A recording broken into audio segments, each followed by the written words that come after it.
Hello, everyone, and welcome to the Being Human Church podcast. Today, Matt and I are going to talk about the end of the world. So we both read a book recently called The End of the World is Just the Beginning, the subtitle of which is Mapping the Collapse of Globalization by Peter Zeihan. And I had an opportunity to actually see him give a presentation on this book in a webinar that I happened to be on recently, and was intrigued by the ideas that he was proposing in the book. So in the book, he really talks about geography and how it affects geopolitics, so the true study of geopolitics. And based on the growth of globalization, and then really examining how demographic collapse in the next few decades are going to change how the world works, and particularly affect globalization, it's a pretty sobering look. So Matt, what were your thoughts on the book overall? So overall, I thought it was very accessible. Especially since he reads it himself, right? He's a public speaker.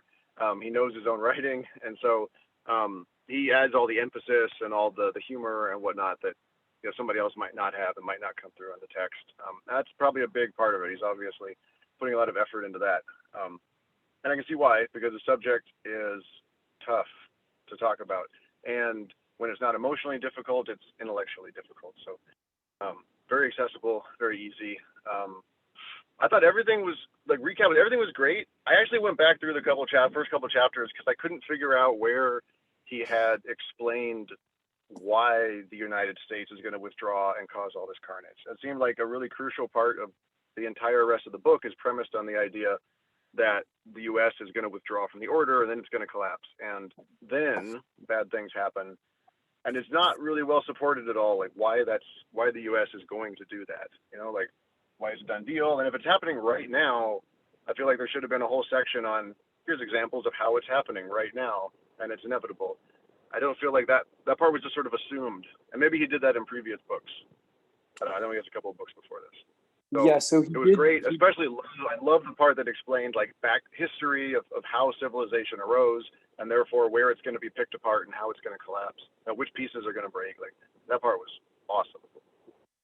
Yeah, so he has examined some of that stuff in previous books, and particularly he wrote this book over the last couple of years. So really at the end of the Trump administration, which had taken a much less involved approach to the world order. And just for those who are listening, the world order that Zeihan's referring to is really the post-World War II order led by the United States in really securing global trade, right? So the United States, with its Navy in particular, and it has more naval firepower, I think, than the next 10 countries combined, has really secured safe, stable, very low risk sea transport for trade. And that's most of globalization or global trade happens via sea. And so with the United States securing that, the cost for things became very, very low to move from one country to another. And especially from countries that had good seaports to other countries that had good seaports. And so one of the critical pieces of this is that allowed globalization really to happen. Because instead of really having to have all of your workforce, all of your resources, all of your trade within one country or one continent, now you could outsource things in ways that we've seen in the last couple of decades. So what happens then if the US stops ensuring that, right, by really policing the globe, particularly on the naval front? Well, then globalization falls apart. And as he explained in one particular instance, the insurance for ships would just skyrocket the first time a ship is attacked in international waters.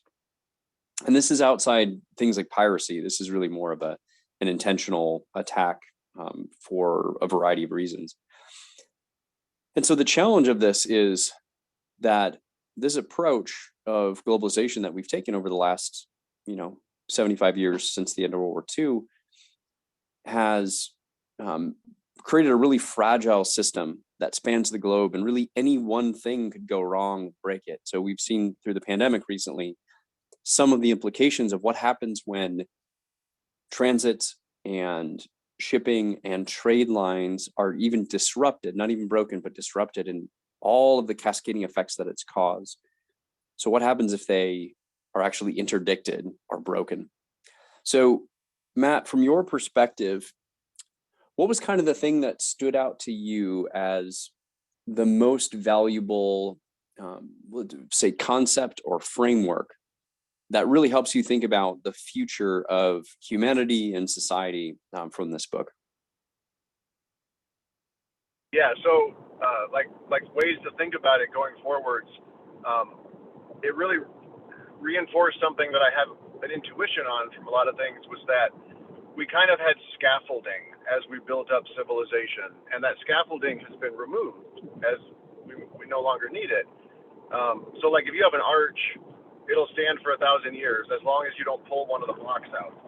But if you pull one of the blocks out, the whole arch is collapsing, and that seems to be roughly the problem with globalization, is that you have a lot of places now where they used to produce enough food to feed themselves, within a walking distance or a driving distance, and now they don't. Instead, now they grow cash crops, and they sell those cash crops, and they buy food. So they have to export the cash crops and import the food, which they can do because the order made globalization happen. And if you cut that off, if for any number of reasons, like they might not be able to sell it, they might not be able to get the labor, you might not be able to get the food in because it's not being produced somewhere. Now they don't know how to grow food anymore. Like now they have to retool just local fields to stop growing cash crops, start growing food, and they may not be able to grow enough food local, even if they retrain everybody, and even if they have the materials and the seeds and stuff, all that, even if the tractors, even if they have all that, their location might not be able to grow enough food to support the population that they have there right now. Because you can support a larger population with imported foodstuffs than you can by local foodstuffs a lot of the time. So, like that for me was the main thing. Like that's where I think the carnage will potentially happen. Is that if something, like he gave the example of a car. You have a global supply chain, 1,000 vendors to make a car, and if one of those parts is delayed 3 months, you delay the car 3 months. Okay, so the car's 3 months late. If you delay fertilizer, you miss the growing season, and now you just don't have any food. So that is like where the potential carnage comes from. And some places, if the supply lines break down, they can't do anything locally. Like they've got nothing. They have a population that's way bigger than the local area could ever grow enough food for, and nobody who's grown food for a generation, so they don't even remember how to do it. So that for me is like the biggest takeaway, is a mental model of why. That's why I went back to the premise of, well, why would the U.S. do this to the world and withdraw support for global shipping, given the carnage that could result from it? Yeah, so a couple of things on that. So one, we'll kind of start with the end and work our way backward. So when it comes to the US's engagement, right, we should never accuse governments of persistently using logic in their approach to anything, right? So just because, this book, which lays out a really clear understanding of why globalization has happened and what the advantages of it are. Now, there are disadvantages, but those disadvantages, I think, are outweighed by an order of magnitude by the level of wealth that has been generated in the last 75 years and the standard of living increases that we've seen. But at the same time, there are a lot of reasons that the US would withdraw, one of which is because they can, and they're just about the only country in the world that can do that, really optionally. There would be impacts, and they would be dramatically negative to American comfort, but would not be an existential threat to America. But for most other countries in the world, it would be an existential threat. So you talked about the food challenge, right?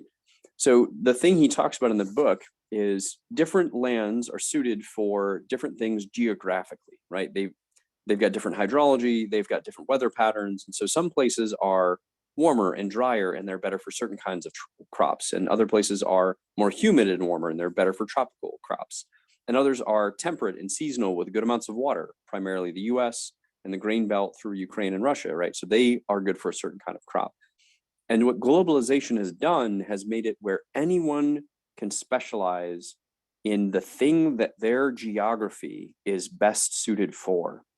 So instead of having to move to geographies like we used to do before we had the opportunity to use globalization as a framework, we can now basically grow the most optimum thing in each place and then ship it around the world so cheaply that it almost doesn't even matter, right? And the cost of shipping is a tiny fraction of the cost of things, whereas it used to be the vast majority. So I forget what the numbers are exactly, but back in the day of sales and the early empires or shipping empires, it was 90% of the cost of something was what it cost to ship it.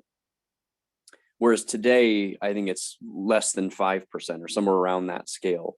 So it's a tiny, tiny, tiny fraction of the overall cost, which allows us to get all the things that we have today. But in doing that, where we're now able to optimize our crops and our products for exactly what our geography is best suited to do, as Matt was saying, that has allowed populations to grow because you're able to extract maximum value out of producing calories in places that are best suited for it, import those things into places that are best suited to having a high population density. But if that goes wrong, and most things in the world today are just in time delivery, what happens is if fertilizer doesn't happen for a season, we're talking about mass starvation. And there's a good example of this right now. So with the war in Ukraine, they are not producing a significant amount of grain. They've not been able to export it. And you've seen prices for food, especially in Africa, at least double. There are already droughts and famine, particularly in the Horn of Africa, Ethiopia, Somalia, and people are dying by the thousands because there's a war on a different continent that's disrupted their importation of grain because it's now it's prohibitively expensive for a lot of folks to access. So that's like one tiny thing. That's not even the rest of world shipping. That's just one particular port, really. And it has extreme effects around the world. And even beyond the issues of hunger, there's also geopolitical instability because prices are going up. And we've seen this here in the States because there is inflation kind of globally, partially because of the lingering effects of the pandemic, partially because of Ukraine. And then there are other reasons. There's a lot of instability because of that, because a lot of people live within the lower economic strata and they can't afford when prices increase, and that creates instability because when people can't feed themselves, well, then they have to rise up because what other choice do they have?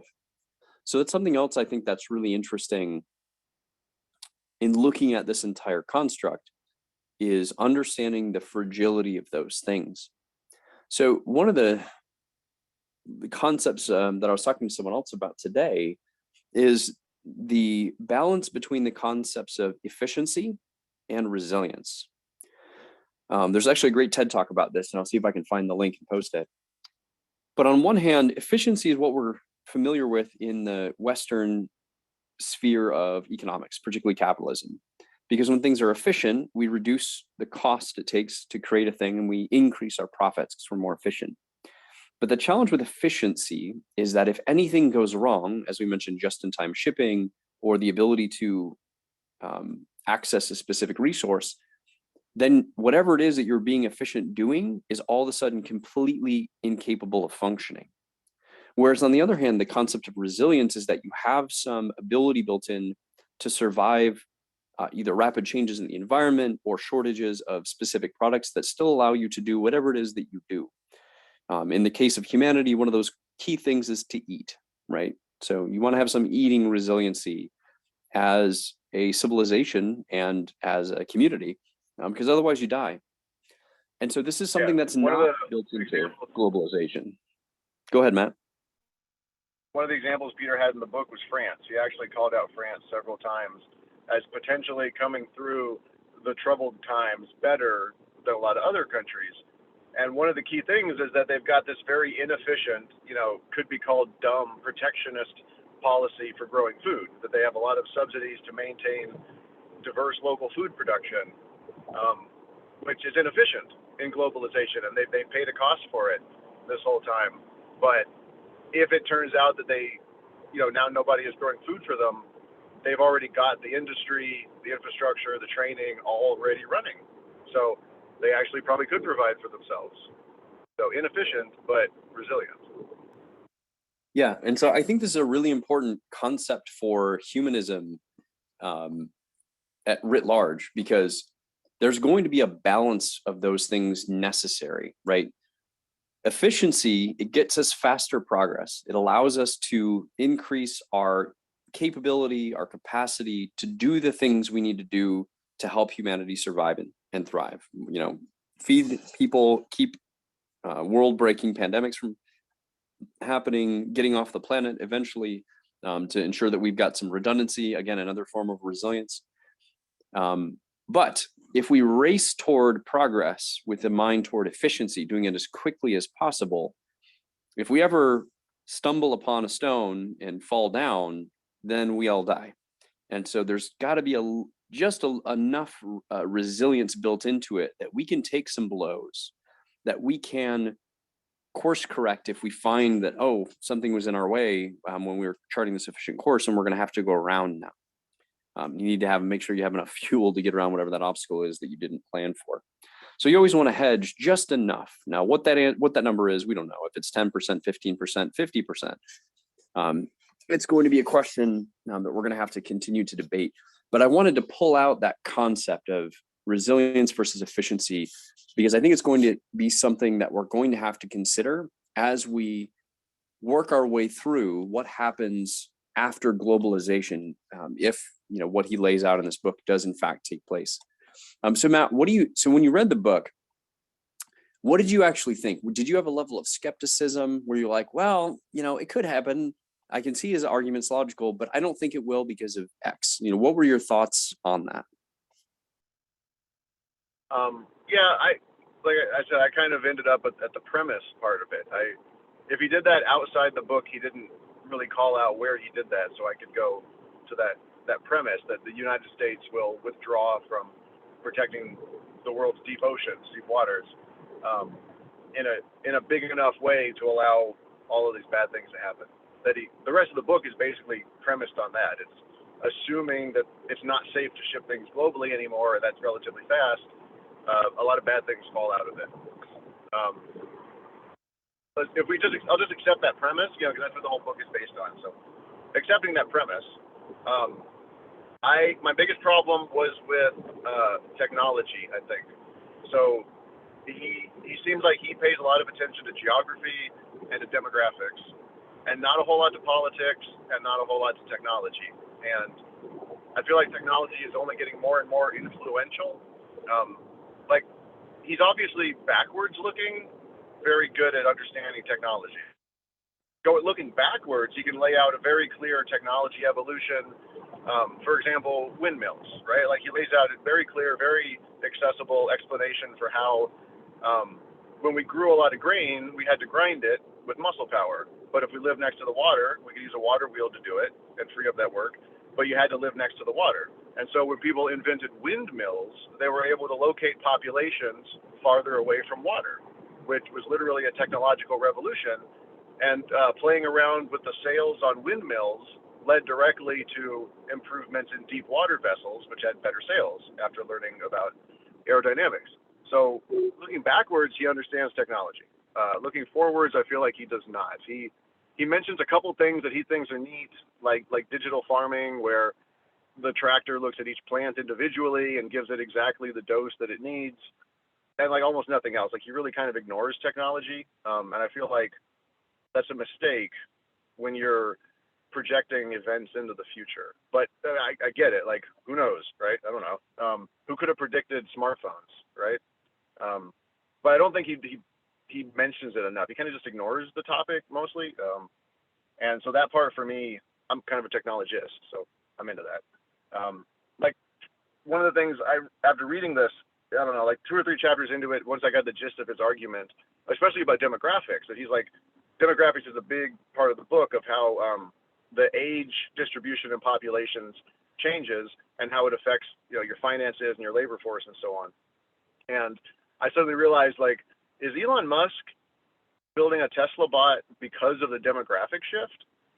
Like, Elon's never mentioned this, but he is building a humanoid robot, and his goal is to just expand the economy infinitely.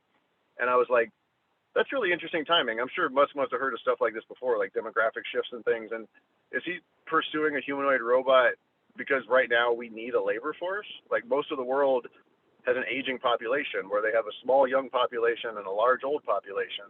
And the absence of a young labor force is one of the key things that Peter cites here as a main problem contributing to the troubles. But that's one of the things, like, he doesn't even mention it. I'm sure he probably doesn't even follow the topic. Yeah. So on that note, so interestingly, Japan has already kind of invested in this, right? Where they have built a lot of robots, both for companionship, for simple tasks, to help care for their aging population. So, that's not an entirely harebrained scheme, if you will. But we'll see, what the actual thought is behind it. Yeah. So you and I have had conversations in the past about, technology tends to, save us from ourselves a lot of times as we continue to create. So there was the argument of peak oil, right? That we're running out of oil resources, and then fracking came along, and now there's a lot more access to oil. Same thing with food production, where people thought the world was going to starve, and then increases in fertilizer and farming methods have dramatically increased yields, genetic modifications. But the one challenge I have with that is looking at how technology is really dependent upon globalization. How is it that the technology is going to get out to the world, right? Now, again, one of the big arguments he makes in the book is that America is more or less going to be fine. And I say America as the continent, particularly the US, because of the diversity of resources it has, both in terms of geography, mineral assets, ports, food, water, etc., and good neighbors. But at the same time, the rest of the world is going to be fairly screwed. So I'm not sure how much technology will make a difference at the fundamental level. But at the same time, and he does mention very, very briefly 3D printing, right? So the ability to do production at smaller scale in distributed ways to give people access to things that normally would have had to have happened at a large factory far away and then got shipped, where we'll be able to do some levels of small scale manufacturing just about anywhere. So that might be something that we see grow up because of shortages that are going to happen or supply chain issues in the future. So I think that might be something. I think we're going to see in a lot of places where I think they're going to have to build local resilience when it comes to food production. And so that's where you get not just hyper targeted farming, but also what I would call factory farming. So farming in buildings, right? Vertical farming, those sorts of things. And those technologies, I think, will evolve.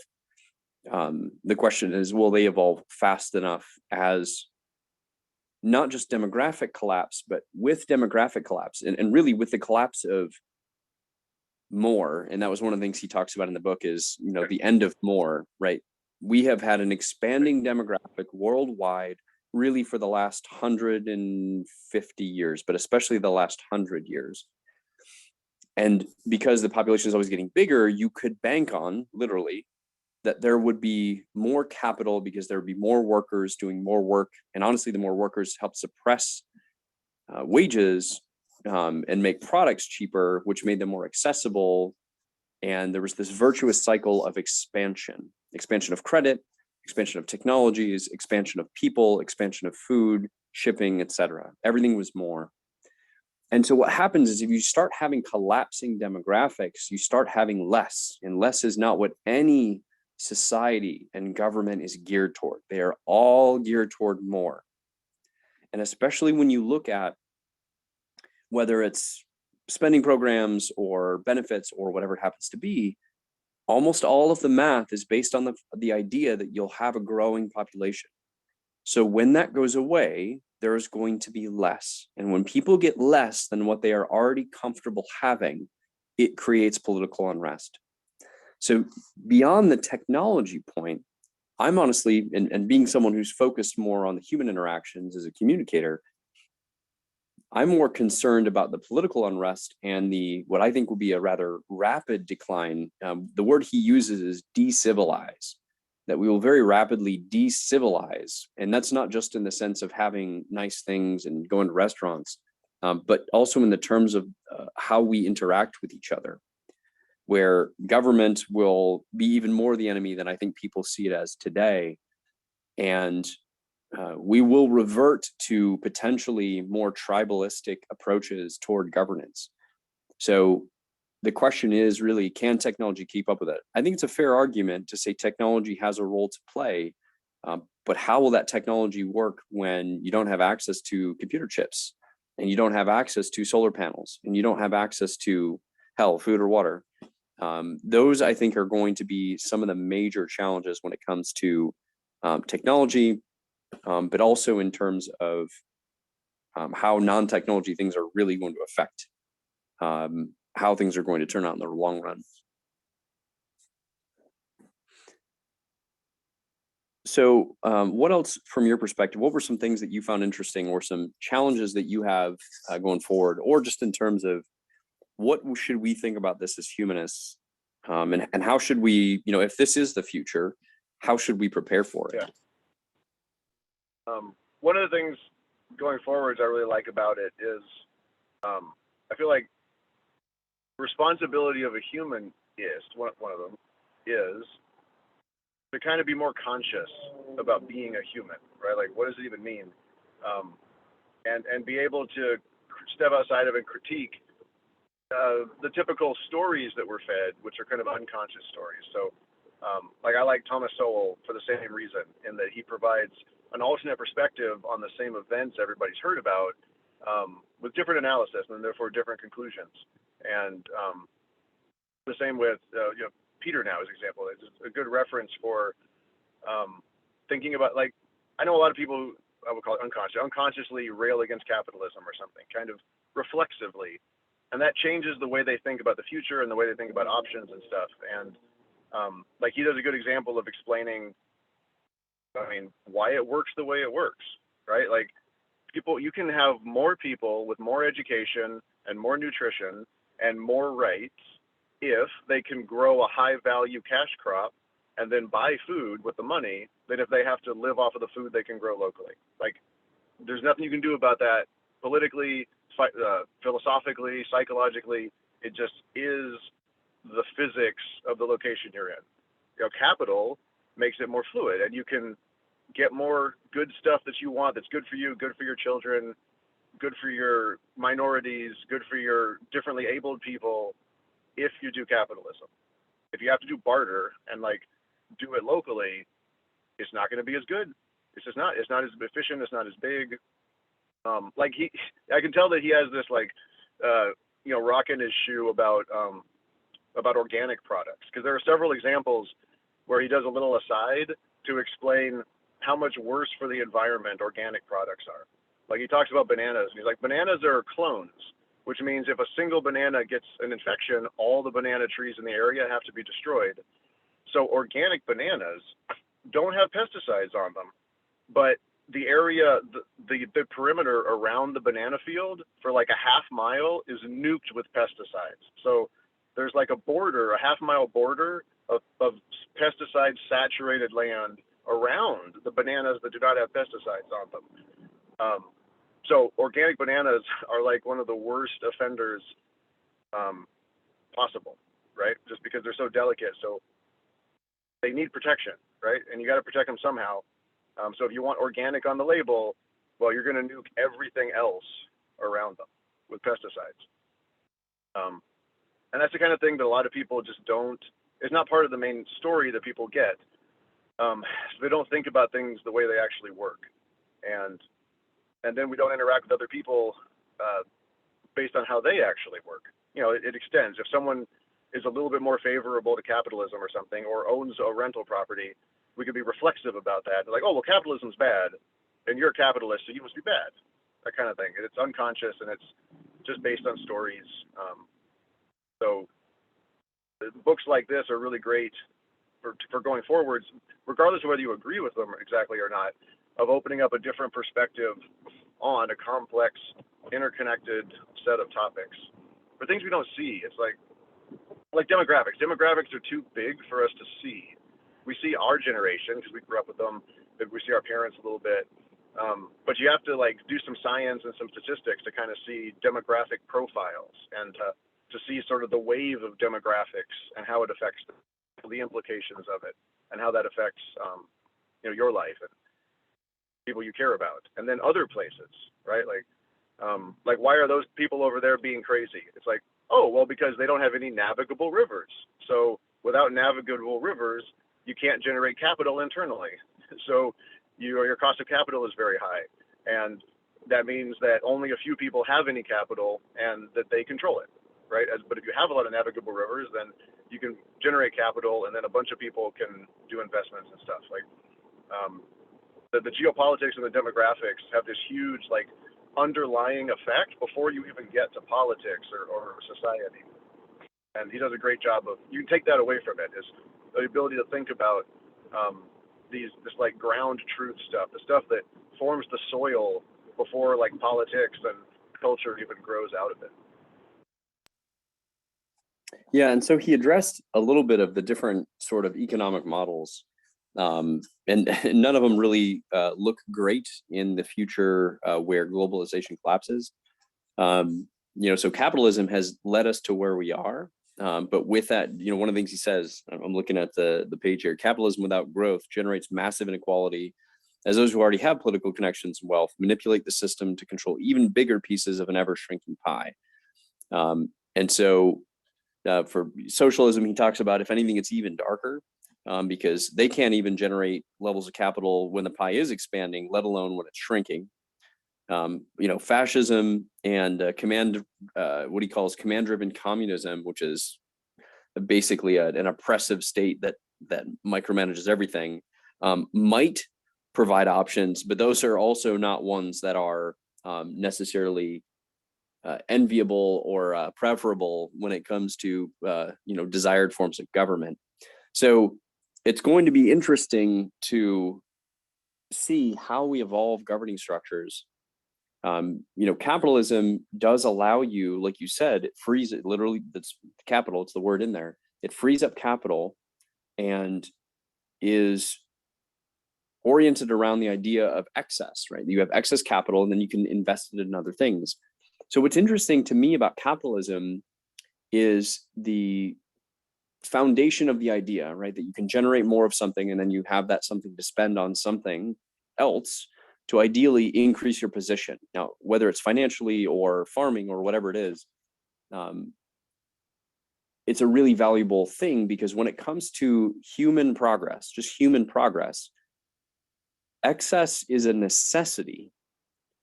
And I say that not in the consumerism sense, like that everyone needs to have more individually. Like once we get to a certain level, and there have been great studies on this, from a few years ago, that once you hit about $75,000 a year, you've reached the happiness threshold. You can get everything you need. And then anything beyond that is really about, self-achievement sort of thing.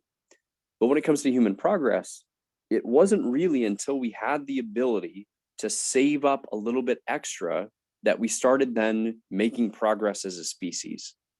And if we want to continue to make progress, then humanity as a whole will still have to generate some excess, right? If you think about it, for day-to-day operations, most people just need food and shelter and water, companionship, and that's about it. It doesn't take a lot to do that. We can provide that for everybody, even in a shrinking world. But it's real hard to get to space flight if you've only got a couple of extra potatoes a day. So we've got to think about, how do we marshal our resources in ways that are reasonably equitable so people's basic needs are met. They've got the opportunity for some self-achievement, though that's not necessarily a guarantee. And we can still generate the excess necessary to get off the planet, to protect our species, to do great things, to keep building meaning. That's really the fundamental question that we have to answer. And I think we have to answer that regardless of whether or not globalization collapses, because that is the fundamental question of continued human existence. And on one hand, capitalism and capitalism versus... Like in addition to that, in that it has to be the appearance of that. Because if you lose the appearance of it, you can usher in the troubles if things aren't actually that bad.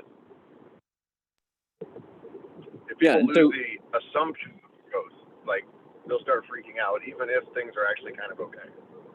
Yeah, and that's true. And there's some issues with our ability to be well educated on the information environment and actually checking if our perceptions are reality and a variety of other things. But just in the purely theoretical sense, um, and then also in practice that we've witnessed over the last 100 years. On one hand, socialism and communism tend to not work out, and they tend to not work out because humans are in part of the system. And then capitalism, or at least pure capitalism, on the other hand, tends to not work out because eventually people hoard resources and then use those resources to manipulate the government to continue to hoard those resources. So on one hand, capitalism can't be 100% because you've got to end up redistributing resources to ensure that you don't create, whether it's civil war or uprisings or things that destabilize the government. And on the other hand, for socialism and communism, you have to make sure that you don't starve people to death through the mismanagement of your country, a la China in the 1950s, 60s, and 70s. Economic system with a political system too. What's that? It's conflating an economic system with a political system too. Yeah. But I wouldn't even say conflating, because they're part of each other, right? They don't operate independently, because political systems are the things that determine the rules of the game for the economic system.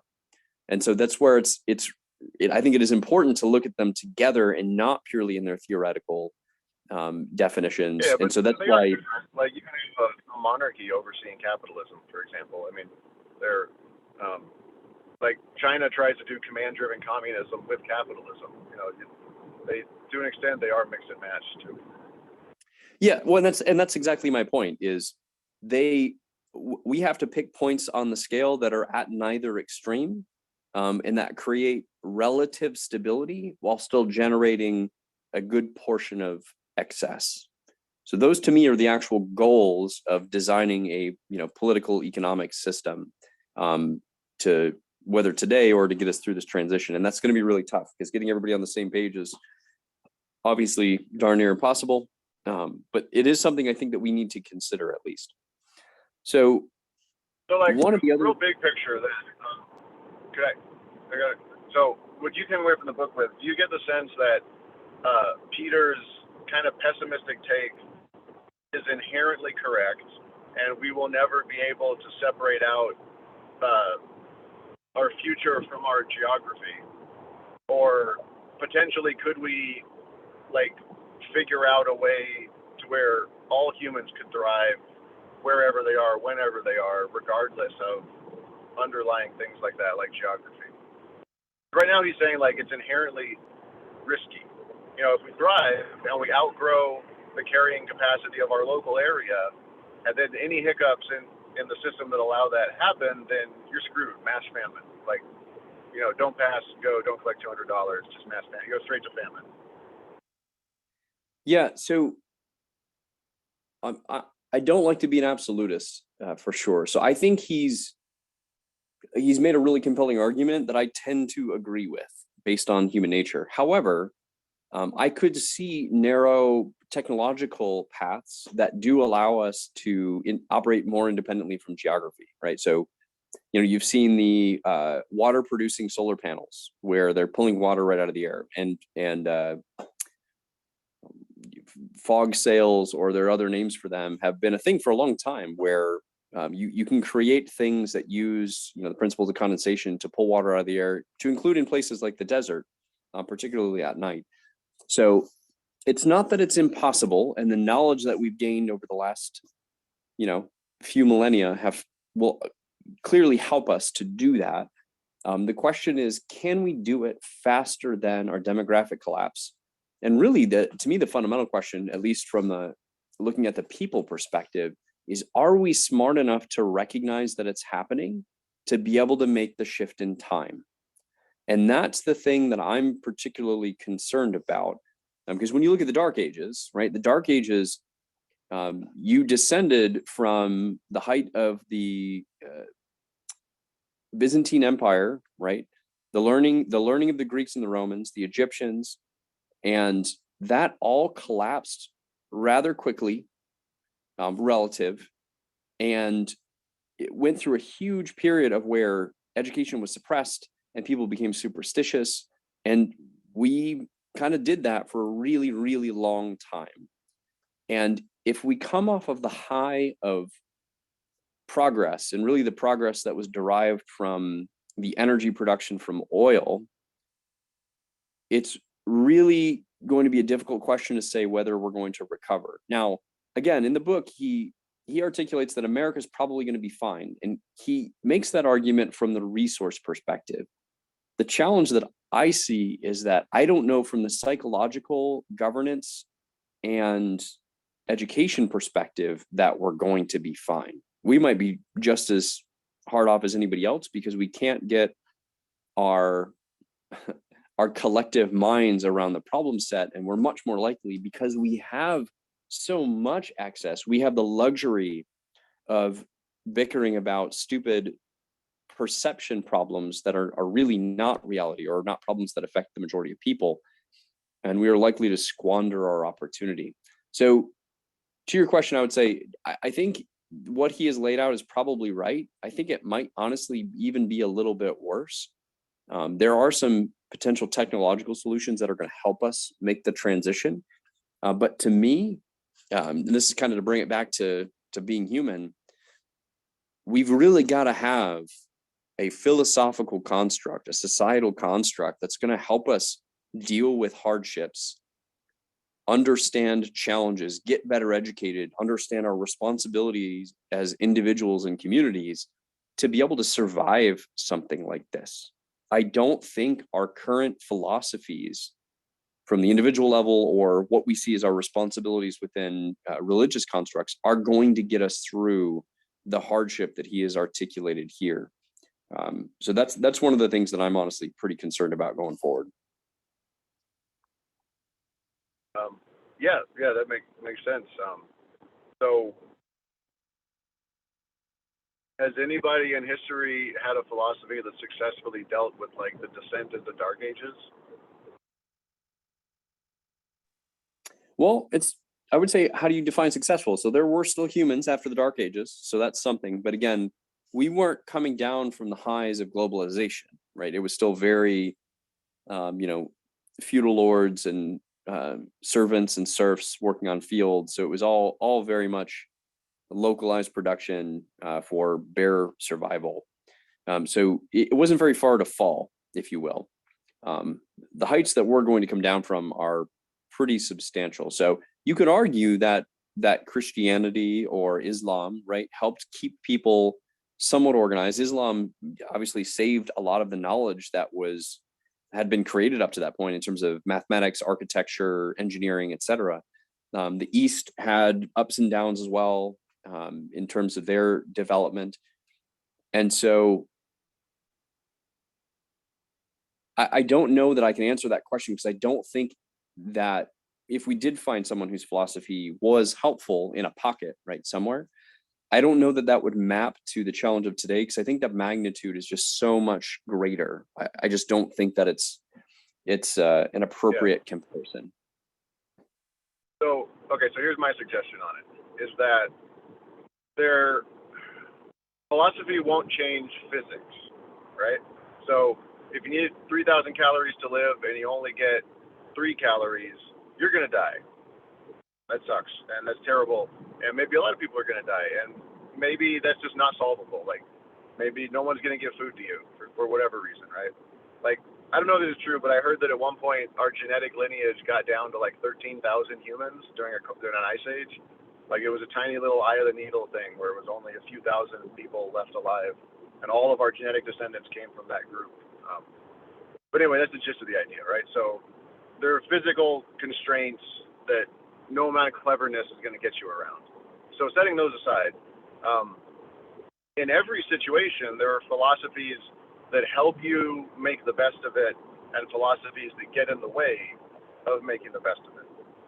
So while I don't think any philosophical or political or religious system is going to give you magic powers to like change physics, maybe, you're going to be in the situation you're going to be in, but you can make it a lot worse with what I'll call the wrong philosophy if it's making things worse.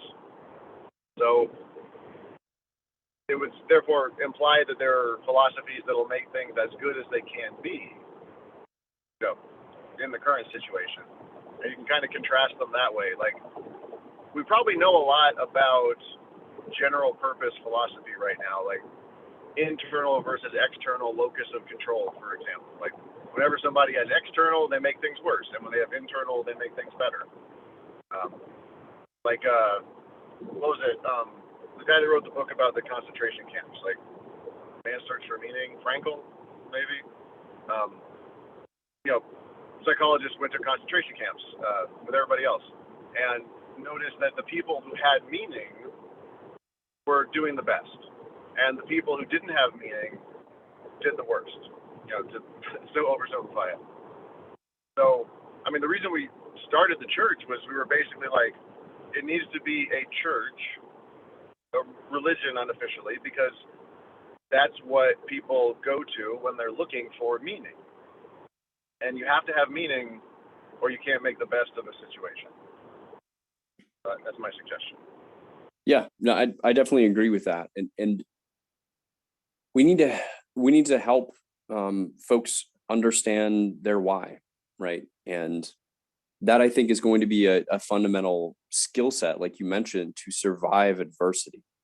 Many people have heard the saying, there are no atheists in foxholes. That's not true.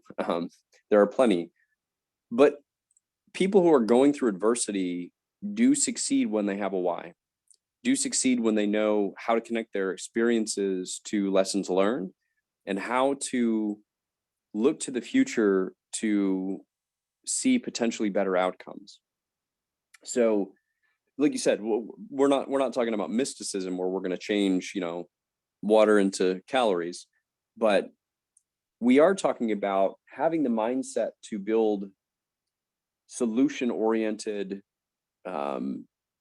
community constructs, for instance, or to understand why and how our contributions to our community help protect us and keep us safe, right? Because kind of the whole foundation of humanism is that you start with yourself and you grow your connection to others outward through education so that you best understand how you affect the world and how the world affects you. And if we are smart enough about those things and we understand and consider our responsibilities in that context, well, then things like globalization become much more real for us, because every once in a while, not constantly, but every once in a while, we stop to think about, how did this phone get here? And how fragile is my existence? What responsibilities do I have to my community if we are in dire straits? What can I do to make things better? And how do I consider things like sacrifice or collective action or whatever it happens to be? That's where I think our sort of humanist philosophy will help people through something like this. At least that's the hope and the conversation we're going to continue to build as we, consider the circumstances and as they change over time. So, Matt, what do you think in terms of any thoughts to wrap up for the conversation today? One that, just pulling off of Peter's book, I got left with a strong sense that he pulled his punches in terms of emphasizing how bad things could get. Like, he really tried to stick to kind of like initiating factors, like, well, there might not be any food in Syria at all, right? And kind of left it up to the reader to imagine the implications of that. But one of the ones that I kind of pictured out of it was with famine. He mentioned famine. He did not mention slavery. My intuition was to pinging off 1 billion people who are really hungry, and there's no work for them to do around there locally that'll help, and you have nobody patrolling the sea lanes. You're going to bring back slavery in a big way. Because what can you sell when you don't have anything? You can sell your labor, to put a euphemism on it. So, like, I picture that as something he didn't dig into, which probably would be a an obvious implication of that. It wouldn't just be people dying. It would be a whole lot of suffering in a whole lot of different ways. And that's not going into the way people tend to attack each other when they're desperate and try to, squeeze out a little advantage for themselves and make things massively worse for everybody else. So it left me with thoughts like that. Yeah, and I think that's one of the challenges we're going to see. Strong reason to try to put things in place that make things not that bad, right? Like I totally get his argument that if things start getting bad, it might just be like a slippery slope. It might just be like there's no coming back, and half the world just descends into chaos for a long time. Yeah, and I think that is a definite possibility. And the challenge for most humans is that there's this thing called normalcy bias, where we have a really hard time imagining things that are wildly outside the scope of normal, such as half the population of the world dying, and what that would actually look like and feel like, and what it would do to the way that the world operates. It's beyond most of us, especially if we haven't read something like this or really studied the interconnectivity of globalization and how things are pieced together, that it is beyond our understanding. So having a philosophy, I think, that does help you to understand that will be useful.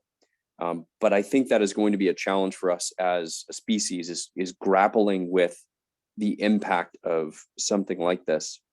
And so, yeah, he does end the long ride of the third horseman, which in this case is famine. This is, I've already started to see it in my work in Africa and some other places. And that's just, again, from pandemic and a very localized war. But we're talking about global scale disruption if this begins to happen. And again, it's not happening because a war or a catastrophe. It's happening because the gradual decline of demographics. And that's a pretty concrete thing that's pretty easy to measure in the greater scheme of things, and is nearly impossible to reverse, because the people would have already had to have had kids for it to be reversed, and that isn't happening, especially in places like the Far East and China. Europe is pretty negative in terms of population growth. The only places that are still growing are the Americas to some degree, depending on which country, North America and Mexico in particular, or US and Mexico, and then some places in Africa, though those places have some issues with food stability. So one of the things for me, as I was reading through this book, is, one, it was kind of sobering. One might even say depressing. But for me, I would rather understand and reckon with the problem than hide from it. I think it's going to be a really difficult thing to get people to wrap their heads around this, but we're going to really have to work to counteract our normalcy bias. We're really going to have to honestly catastrophize in our own heads to think about how bad could it really get, and how do I stop that from happening? Really look down the paths as they split and say, how do I avoid the worst ones of these? And how do we think past, even think past the catastrophe, right? So in terms of science fiction, the Foundation series by Isaac Asimov does this. It really walks you through a galactic catastrophe. It's a simile or a metaphor for what is happening in this book, where he talks about the decay of global civilization because it's become too, in his book, it was because it became too complex and no one really knows how it works anymore to fix it. But it really is kind of the decline of globalization, and planets in different solar systems and whatnot decay into sort of fiefdoms and tribes and whatnot. And the whole story is about how humanity transitions through that to something better on the other end. And the big thing about that was really related to philosophy, having the mindset that allowed us to collaborate, to move to a more successful future. So now, the unfortunate thing about change is there are really only two ways it happens when it comes to organizations. The easiest way is to take advantage of a crisis and be prepared with an idea and the resources to be able to implement that idea in a crisis to lead people to something better. The harder way is to have really long-term vision and extraordinary staying power. And honestly, that's what we're trying to do with Being Human, is create this philosophy, get it out to people, get people to buy it. The challenge is that right now there's not the immediacy, right? There is no crisis that's forcing people to have to recalibrate what philosophy is going to help them get through it. So I am hoping that we are able to pitch this and get us oriented in a better direction prior to the catastrophe. But if not, we're going to have to keep working toward it, because I do think it will help people make it through the difficult times.